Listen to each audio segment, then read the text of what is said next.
The Oklahoma Sooners were big winners in the 2022-2023 transfer portal. We'll discuss that on today's episode of Locked On Sooners. You are Locked On Sooners, your daily podcast on the Oklahoma Sooners, part of the Locked On Podcast Network, your team every day.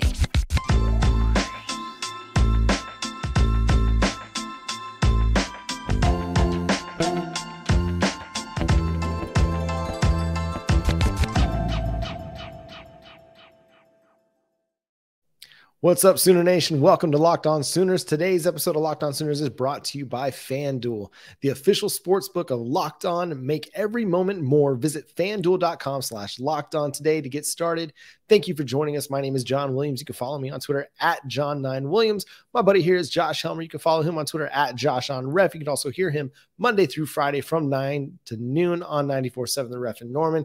Josh, the transfer portal first phase is finished, complete. We're getting evaluations of how all that is gone for several teams across the country. And ESPN claims, evaluates, grades Oklahoma as one of the winners of the first period of the transfer portal. I don't know how you could look at this and look nationally and say Oklahoma wasn't a winner out of the transfer portal. I mean, what would we say, John, is the serious loss that Oklahoma has had on its roster to the transfer portal? David Ugwoegbu, maybe. That's like right. The most impactful loss. And, you know, Nick Evers, right? I mean, we'll see down the road what kind of quarterback he turns into. But you've signed Jackson Arnold, so you've got comfort there. Beyond that, you know, an Alton Tarber, okay, we'll see, right? So you haven't had the Caleb Williams loss, the Mario Williams loss that you had a year ago out of the transfer portal. If we're just looking at it and being fair and objective, yeah, that's a Heisman Trophy winner that Oklahoma lost at the quarterback position out of the transfer portal last season. So then what did you bring in? Well, we're going to see how all of this plays out. John, I think Oklahoma got a star in Dasan McCullough.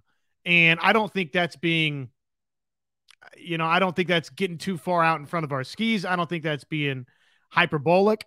I don't think that's being too greedy. I think Oklahoma got one of the best players out of the transfer portal defensively in Dasan McCullough. I love what they've added offensively. When you think about Austin Stogner and the offensive line help that OU, to me, late, the Walter Rouse flip was huge for Oklahoma. Schaefer, okay, that's going to be a nice little addition, I think, up front along the offensive line. And we'll see about Andrell Anthony. I mean, he might wind up being one of Oklahoma's top pass catchers. Time remains, time will tell on that. It remains to be seen on that. So I love the portal ads that they've had, John. That doesn't even get into a bunch of the other edge rushers that they brought in. So I don't know how you could, again, look at the national landscape and not have OU as one of your national winners. They've got to be. Well, I think if you just look at what went wrong for Oklahoma in a lot of ways in the 2022 season, we'll start with pass rush. Pass rush was at times non-existent for this team. It was up and down. Reggie Grimes had a great first, few games of the year. Ethan Downs had a really solid, finish to the year, but it was so roller coaster ride-ish that you couldn't depend on it week to week. You didn't know what you were going to get out of it week to week. And in all fairness, I mean, they did lose Nick Bonito and Isaiah Thomas and Perron Winfrey, three really, really good pass rushers. I think we've talked about it ad nauseum on this show, how last year's Alamo Bowl win, the spring game, gave us this indication that the pass rush would be just fine. It wasn't. Oklahoma went into the transfer portal to address that with Dasan McCullough, Rondell Bothroyd, Davin Sears, Trace Ford, Jacob Lacey to a lesser extent. They went and they added defensive line help, defensive front help, and then a guy like Dasan McCullough, who could be an edge rusher. He could be your cheetah. I would like to see him as an edge just because of the athleticism and the speed that he has, that he brings to the table. I think he could be an elite edge. But all of a sudden now, with it seems like, Reggie Grimes and Marcus Stripling coming back, Ethan Downs obviously coming back, R. Mason Thomas coming back, Trace Ford entering the picture, Rondell Bothroyd entering the picture. You've got a really deep room of edge talent. guys like Bothroyd with a lot of production in his career at Wake Forest. Trace Ford had a productive first couple years at Oklahoma State before getting injured. You've got a really interesting group of guys to work with. So throwing Dasan McCullough out at Cheetah doesn't really kill you as much because you've got a really nice kind of core. If you include R. Mason Thomas, Adepoju Adebare, guys that are going to be able to have an impact. R. Mason is now going to be a sophomore. Adepoju Adebare, he'll be a true freshman, but I think a lot of people are thinking he could break into the 2 deep early on in his career just based on his traits. So they went and attacked one area specifically that was really, really weak for them. Another area they had to attack just based on losing 3 of your starting offensive linemen. You mentioned it, Walter Rouse, Caleb Schaefer, like the offensive line additions, they were crucial for them. They had to do something in the portal. You got guys with a lot of experience, maybe haven't reached their ceiling just yet, maybe still have a lot of good football out in front of them. Get them with Bill Beanbo, with Jerry Schmidt, increase their game, increase their strength. Potentially they can have breakout seasons for the Sooners this year. I like the addition of Angelo Anthony. I'm not sure where he'll land in the wide receiver pecking order just yet because you've got a ton of guys, as we've talked about on the show, got a ton of guys that could figure into that wide receiver 2 competition opposite of Jalil Farouk, in addition to Drake Stoops playing in the slot. So you got like 5 or 6 guys. You feel like, okay, any one of these guys would step up and be our wide receiver 2. We'll see how it all kind of transpires and who rises to the top. But yeah, the transfer portal additions, the Reggie Pearson's addition was also fantastic. Reggie Pearson, not Pearson's, Reggie Pearson addition was fantastic. Just a lot going on. I think the one area, and they may be addressing it soon, the one area they haven't addressed that I'd like them to is adding a little bit veteran linebacker help. You got Danny Stutzman coming back. You've got a really nice core of young linebackers that you want to develop. 3 from the 2022 class, 3 from the 2023 class, but they're young linebackers that haven't played a lot of college football yet. So you want to have a little bit of veteran experience there as a safety net in case they're not quite ready. If I asked you, John, how many sacks Oklahoma had a season ago versus this season, what would be, and I'm sorry to put you on the spot on this. This was not rehearsed, everybody. If you had to say what you think it was a year ago versus now, what ballpark would you be in? Difference between the two. The difference between the two. So I'm going to guess that Oklahoma had like 18 sacks.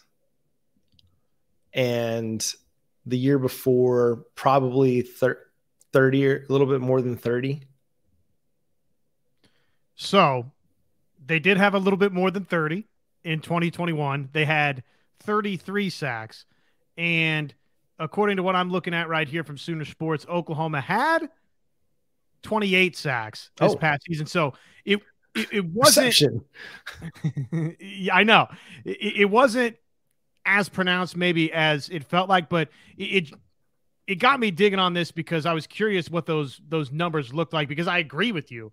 It felt like Oklahoma was decidedly not as good rushing the passer in 2022 as they were in 2021, John. And, probably it's just that, and maybe I have these flip-flopped here, but probably it's just that Benito had 8 sacks and Isaiah Thomas had 7. And I want to say the leading sack artist for Oklahoma this season, well, first of all, Danny Stutzman had 3 of them. Okay, so he's not far off the pace. But the team leaders are Ethan Downs and Reggie Grimes with 4.5, and Jalen Redmond had 4. So you didn't really have that one standout sack artist this year for Oklahoma. So all of which is, a long-winded way to get back to the point of I like the pass rushers that they've added here out of the portal, John. And hopefully, even though, again, maybe in our minds we've made this pass rushing difference from one season to the next more pronounced, I guess, than it was in actuality, I do think just a couple of these names that we're talking about mixed in with the signing class, and we've got a chance to see Oklahoma get back to what it was in 2021 and perhaps before. And really, even just outside of just the strictly, sole numbers of, hey, you had 33 sacks in 21 and 28 this season. Oklahoma needs that guy that's flirting with double-figure sacks, right? You need one guy like that. And then all of a sudden, everybody else ends up with 5.5 sacks, John, or 6 sacks or 7 sacks. Well, and you're going to make me go into this at some point. Maybe I'll do it for our next show, because I'm into one game now. I'm looking just at the season opener against UTEP, and they had 6 sacks in that game. I mean, again, they started the season really strong from a pass rush department. So I'm gonna go back and I'm gonna look at the game by game sacks stats to see kind of what the progression was throughout the year, where they had their biggest impact and where they need to get better. Because I mean, yes, they led the team. They led the Big 12 in tackles for loss. Yes, they led them in turnovers, but it didn't matter. It didn't matter because they couldn't get off the field on third down. They couldn't get off the field on fourth down, and they struggled in the red zone.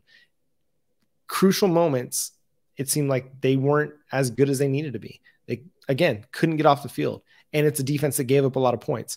So given the fact that they had a lot of tackles for losses, they were putting teams in bad positions and still giving up a lot of first downs and a lot of third down conversions. That's not good. And you're giving up a lot of points despite, splash plays that generally are drive ending plays. That's not good either. You get a tackle for loss or you get a sack, that dramatically increases your odds of getting off the field on a particular possession. Pardon me. The stats play out in the NFL. I'm sure it's the same way in college football as well. If the offense has a negative play, whether it's a penalty, a tackle for loss, or a sack, they're less likely to sustain that drive into points. But for some reason, Oklahoma's stats, the numbers, didn't bear out in such a way that they were limiting teams from collecting a bunch of points, which is what they ended up doing. So they've got to be better, but I think the transfer portal additions are going to make them better. They're going to be a much better team defensively. We'll see if it translates to wins. Yeah, it's going to be fascinating. So we've got so much out of the transfer portal to break down with Oklahoma. That's going to be, I think, John, the big storyline of the summer, no doubt. And the spring, we'll get a look at some of these guys here pretty quickly. Hey, we're so happy to have FanDuel along with us. It is the start of the NFL championship weekend, the NFL playoffs. They've been here, but it is NFL championship weekend. And what do those numbers look like over at FanDuel, which, by the way, go check them out. FanDuel.com/lockedon. Make every moment more. San Francisco, Philadelphia -2.5 trip to the Super Bowl. I kind of like the Eagles in this thing. And then it's gone back and forth. I want to say Kansas City opened as a favorite, but it's currently sitting the Bengals -1 right now. Kansas City getting 1 point, the AFC Championship game from Kansas City. Both of these games are gonna be awesome. What about some NCAA futures? You want to get in on that? Well, right now's the time to get Oklahoma at kind of a pretty tasty little price out there. Let's see. Oklahoma 50-1 odds right now to win the national championship. I'm not saying Oklahoma's winning the national championship, but in terms of bargain shopping out there for somebody that hypothetically could have a wild TCU-esque turnaround, maybe a flyer on Oklahoma 50-1. So new customers going over, join today to get started with a $150 bonus in free bets for you. That's guaranteed when you place your first $5 bet. $150 free bets guaranteed when you place your first $5 bet. Join and sign up at FanDuel.com/lockedon. FanDuel, it is where you can make every moment more, John. Yeah, a few more interesting odds there. They got Dylan Gabriel at plus 4,000 to win the Heisman, which is, pretty deep odds if you're wanting a long shot there. And then for win totals, the Oklahoma Sooners, it only has Colorado up there right now. So we'll get back to you on that whenever they've got all of the win totals. But if you're interested in some Colorado win total projections, they're sitting at 4.5. If you want to take that over at FanDuel.com. Sorry, I love Heisman watch. I love win total watch. I just knew Oklahoma was going to hit 8.5 wins or more this past season, and they were so close. So close. All right, look, speaking of futures, Josh, we've got some early Big 12 projections from the people over at Athlon Sports. This is from our guy Steve Lassan or Lassan. Not sure how to pronounce that. But they've got some Big 12 power rankings, really early power rankings coming up. So Josh, so you've looked at them. Let's just start here. Number 1, Texas. Thoughts? I think it's going to be popular that Texas is regarded as the favorite. It feels like, most times when people have this, well, who's the favorite in the Big 12 next season? I think it'll be Texas. I hear that a lot. Obviously, you've got Xavier Worthy back. That's big for the Longhorns. How they're going to replace, the type of production they had in the backfield is going to be interesting. I mean, that's a substantial loss. Actually, a couple of losses for Texas back there. So Quinn Ewers, look, I don't know that. I mean, to me, he's definitely not the best quarterback in the Big 12 conference. So in terms of favorites nationally, if you tell me that today we install Texas as the Big 12 favorite, and let's just go around the horn here, okay? Georgia, right, would be most people's, I guess, SEC favorite. Georgia or Alabama, right? So take your pick there. Clemson would probably be, right, people's ACC favorite, or Florida State. I'm guessing Michigan, Big 10, and then Pac-12, obviously, USC. Texas is the one out of those that I would feel the worst about to win their respective league. So I guess what I'm saying is, to me, okay, Texas is number 1, but I think TCU, I think Oklahoma, and I think Kansas State, any one of those 3 could also win the Big 12, and it's not going to surprise me at all going into next season. Anything could happen. I really do think anything could happen this next year. I think Texas Tech is going to be a team that's going to be very much in contention until November at least. Iowa State, if they can find some semblance of an offense that isn't killing them and killing their defense, then who knows, man? With that defense that they had this past season, if they're able to replicate that next year and get Hunter Deckers to be a little bit more efficient, a little less turnover happy, then they could potentially make a push. I'm still going to kind of wait and see on West Virginia, Kansas. I mean, they had a big come up, but are they ready to make the leap into Big 12 title contention? We'll see.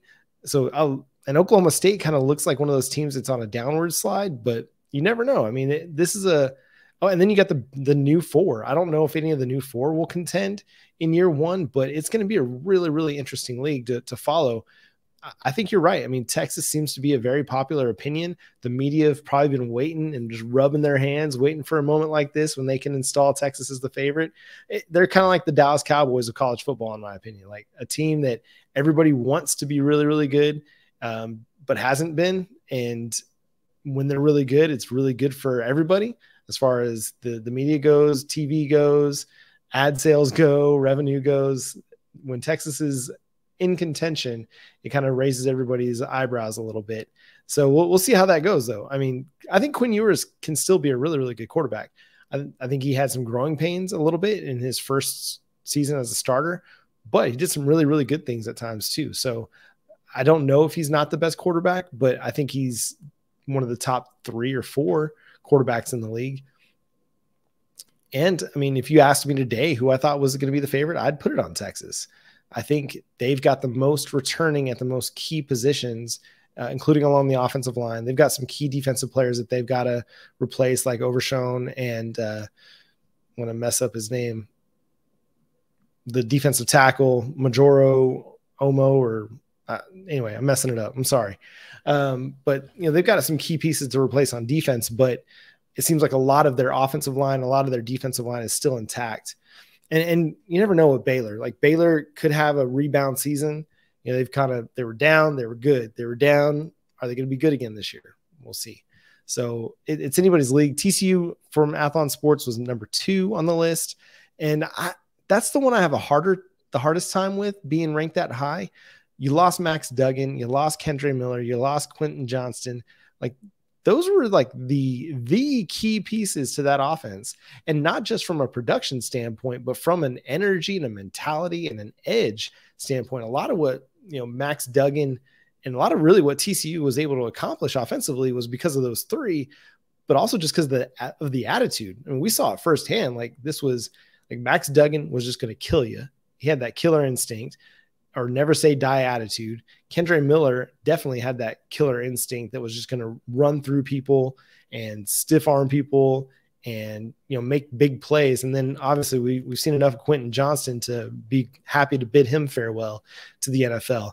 So that's the team I have a little bit harder time putting in that top 2 or 3, just because of all the things that they've lost offensively. I don't know if Chandler Morris kind of has that same dog in him that Max Duggan did.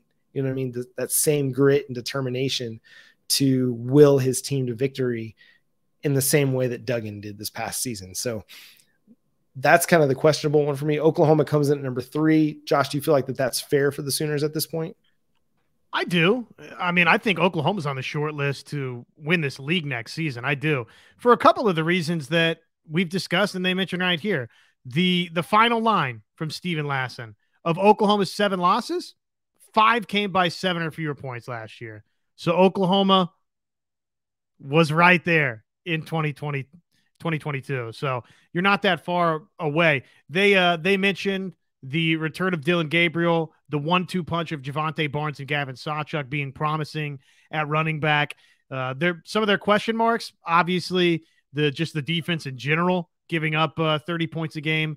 They do mention that an infusion of transfers, lineman Rondell Bothroyd, Trace Ford, Jacob Lacey, and linebacker Dasan McCullough provide optimism for defensive improvement next fall. The other, quote-unquote question mark that Athlon Sports lists here is trying to restock the weapons at wide receiver. We've seen, again, Oklahoma go get an Andrell Anthony, and they signed a couple of guys in both Jaquays Petaway and Keon Brown. That one of those two, I'm calling my shot again, John. I'm calling my shot again. One of the freshman signee wide receivers will be a difference maker in 2023. I feel like I've done this song and dance before with Nick Anderson, with Jaden Gibson, and swing and a miss, but we're going that route again. I'm with you. If I had to power rank it, honestly, I guess Texas up top, but I could make an easy argument for Texas, Oklahoma, Kansas State. Those to me are the 3 best. TCU would be behind all 3 of those for me. And then you kind of get into everybody else. Texas Tech, okay. Baylor, okay. The other thing that was interesting to me from just these rankings, John, is the new members that are joining the league. The highest ranked of the new teams joining is UCF at 7. And every single one of these 4, this is a good discussion maybe for another day. I think here's 2 good discussions for another day, okay? Bigger loss at running back, Bijan Robinson or Deuce Vaughn. That's one of the big questions, I think, for the Big 12 next season, right? When you're thinking about Texas and K-State. And then the other thing is, which of these 4 new arrivals, because they've got UCF at 7, and let's see, they've got Cincinnati 11, BYU 12, Houston 13. So they don't have a ton of respect for any of the new arrivals. One of those 4 is probably going to be pretty good, right? So which one of those 4 is going to surprise? Yeah, and maybe we can go over some of my power rankings that I've been working on for SoonersWire.com. Not published yet, so we'll tease it for another time. But right now, I've got UCF as my number 1 entering team coming into the Big 12. I don't have the rest of them as low as Athlon Sports does, but yeah, UCF would be kind of my number 1 team coming into the league next year. But yeah, I'm kind of with you on a lot of that. I think, maybe the first 3 or 4 we had the same. I have right now, I have Oklahoma at number 4 just because I want to see it. I want to see them prove it a little bit. But yeah, I think it's going to be a very interesting discussion when this all comes out. And one thing that's not an interesting discussion, because these ladies have been just killing it for the last 2 years plus, and that's Oklahoma softball. They're the number 1 team in the nation, according to USA Softball, the unanimous number 1 in their top 25 preseason poll. And 8 players were mentioned in the preseason watch list for National Player of the Year for USA Softball. 8 out of 50 players. So we talked about the 9 that were mentioned in the top 100 of D1 softball's rankings. Well, you had 8 Oklahoma Sooners. Josh, I don't know if you've seen the list yet, but do you want to try and guess which 8 were on the list? The 8 Sooners that made the list. The USA Softball preseason National Player of the Year watch list. Okay, well, Jordy Bahl obviously Ding. will be on that list. Tiare Jennings will be on that list. Ding. Jayda Coleman will be on that list. Ding. Cydney Sanders will be on that list. Ding. Haley Lee will be on that list. Ding. Let's see. Who else? One of the other pitchers for Oklahoma. How about Alex Storako? Is she on that list? Ding. And I'm missing 2. Who am I missing? Grace is on the list. Yeah, Grace Lyons. Ding. And who's the final? She plays catcher. Talk to me. Kinzie Hansen. Okay. All right. So you did all right. 7 out of 8 made it on the list. You look at this team, and the more I prepare for the 2023 softball season in some of our work over at Sooners Wire, the more I'm like just flabbergasted by the amount of talent that they have. I think I wrote it was like 7 or 8 players that have hit at least 14 home runs in a season each of the last couple of years, and 4 players with a 20 home run season to their name. Last year, you had Tiare Jennings, Grace Lyons, and then Cydney Sanders for Arizona State hit 21 home runs as a true freshman. The year before, in 2021, Kinzie Hansen had herself a 20 home run season. Well, you've got all those 4 together, and then you add Haley Lee, who had 14 for Texas A&M last year, Alyssa Brito, who had more than 14 for Oklahoma last year, and then Alina Torres, who had 14 or more for Arizona State last year. So a huge, huge number of players that can just hit with power. They hit for average. They get on base. And you mentioned Jayda Coleman. And initially I was like, oh man, Jayda Coleman made the list. That's really cool. And then I thought about aside from if Grace Lyons didn't exist, Jayda Coleman might be the best defensive player in the country. But because Grace Lyons is the 2-time defending Big 12 Defensive Player of the Year, National Defensive Player of the Year, Jayda Coleman's kind of having to wait her turn a little bit.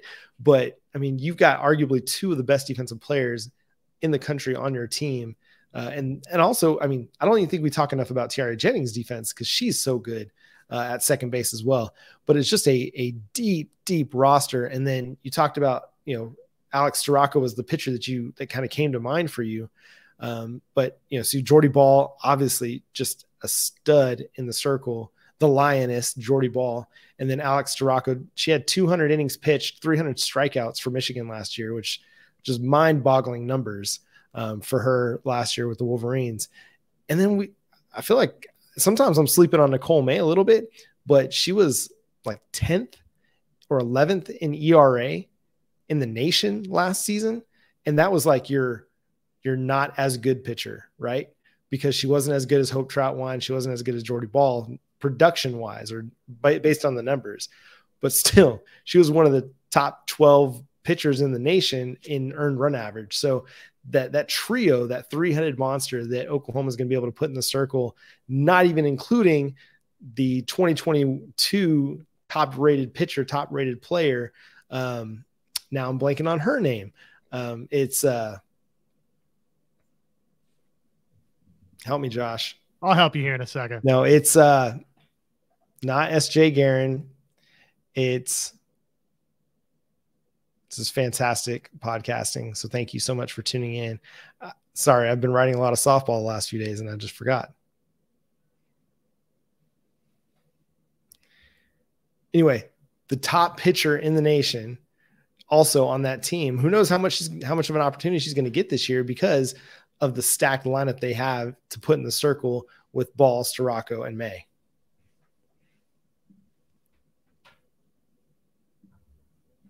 Yeah, I'm trying to find it for you. No, sorry, buddy. I know Erickson's one of the top signees I'm going to beat you to it. Kirsten Deal. Kirsten Deal. Sorry, everybody. Kirsten Deal is a name you're going to want to become familiar with. Again, you may not see a whole lot of her this year, but when you do see her, and she's a left-handed pitcher, so it gives her and SJ Guerin, both left-handed pitchers, are going to give Patty Gasso and Jennifer Rocha some options. If they want to go lefty, or, and play the matchups a little bit, they've got some options there. But anyway, 8 of the top 50 on this watch list, this preseason National Player of the Year watch list. And I literally could think of 4 players from Oklahoma that have more than legitimate shots at winning it in Tiare Jennings, Grace Lyons, Jordy Bahl, and Cydney Sanders. Just crazy. I know. And we've been saying this the last couple of years, but genuinely, this might be Oklahoma's best team, right? For the 2-time defending national champions going for a three-peat, and they legitimately might have gotten incredibly against all odds.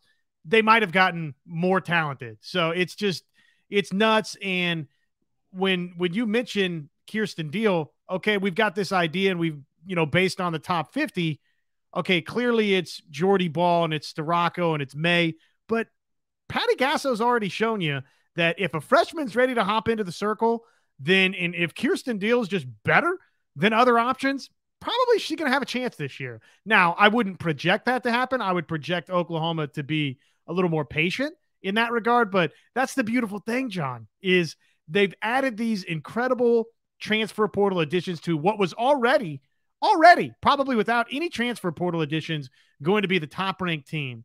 They added all of that, and then they brought these signees in. It's crazy what Patty Gasso and company are doing. Yeah, and they have the luxury of being patient. They don't need Kirsten Deal to come in and be your ace like they had to have Jordy Bahl be last year. They don't need SJ Guerin to come in and be a significant part of the pitching rotation because of what they had last year. I mean, Erickson, who's one of the better hitters in the nation, she might have a chance to get a lot of playing time as one of their designated players, but you don't have to have her play early if you don't want her to, or if she's not ready to. But you can mix her in, throw her out there in the lineup at times and give her opportunities, maybe in some games against some lesser competition. But you have that luxury. Like, you're not having to play these highly rated recruits early on because you don't have to, because everybody else is so good on this roster. And, there's so many really good players. And what's great about it to me is the diversity of talents that they have. I did my projected lineup over at SoonersWire.com this week, and you go 1 through 9, and you get to number 8 or number 9. So number 9 being Riley Boone, like your second leadoff hitter.